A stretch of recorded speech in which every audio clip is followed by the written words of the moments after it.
Mr. Contest Chair, fellow Toastmasters, and welcome guests. Have you ever experienced a difficulty while reading out French when you didn't know how to pronounce some letters in a word?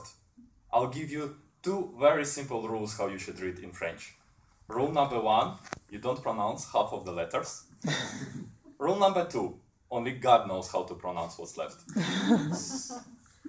If you forget these two simple rules, your life can be very, very difficult.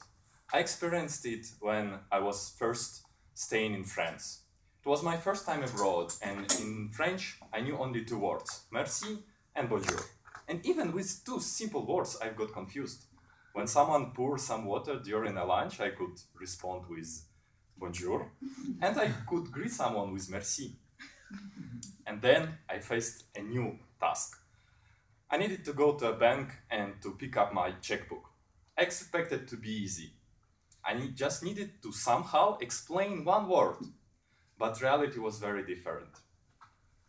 Instead of explaining one word, I made a guy feel in a few different ways. So I came to a bank and I saw a clerk. He was sitting behind a counter, and above him there was a sign which said something like cartes and a word which should have meant a checkbook. So I have no clue how to read it. So I decided to pronounce all the letters in my Eastern European style and was hoping that the guy would understand that it should be a checkbook. So I approached the guy and said, bonjour, dziękuję. His eyes were opened, brows went up, a clear sign of incomprehension. I'm a smart guy. I know quantum mechanics and how to solve differential equations. I know how to explain things and make them clear. So I added hand gestures and said it louder. Dziękuję. The guys looked at me again, and then he realized that I repeated it intentionally. And maybe I was meaning something. So he thought for a second, and then he made this move. You called me a what? I didn't need a fight with the clerk. I did need my checkbook. To save a situation, I quickly pointed above him, saying, dziękuję. He relaxed for the moment, realizing that he's not a dziękuję. But then he thought, dziękuję is sitting above him, and I saw fear in his eyes. You never know what to expect from these crazy Ukrainians. He looked around, but everyone was calm and relaxed. So he realized that everything is okay. But this anxiety gave him some energy, and this energy needed a way out. And there was a way out. So I saw a blink in his eyes, and his head went up and shoulders also went up. So clearly he went from anxiety to curiosity. So he was so curious to find out what is this dziękuję. He leaned out of his counter and looked above him.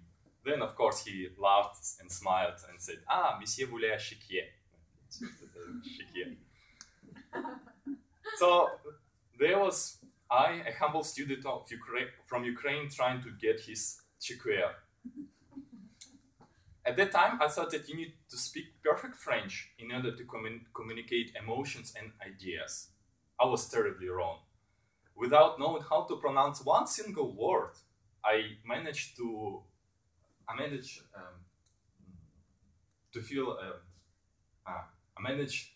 transmit some emotion for a guy and made him feel in a few different ways.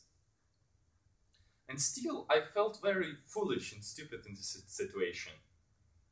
Then I thought about Tom Hanks from a movie Forrest Gump, playing a very dull fellow. And when someone accused him for being stupid, he always responded with a line, stupid is as stupid does. Any action, it's not about looking foolish or smart, it's about the result that you get. I may seem very foolish at that situation, but I've got my checkbook. I made a guy laugh, And I've got a story to share with you this evening. So the lesson that I've learned from this such voyage to the bank, sometimes a foolish looking action, it's the smartest thing that you can do. Mr. Contest Chair.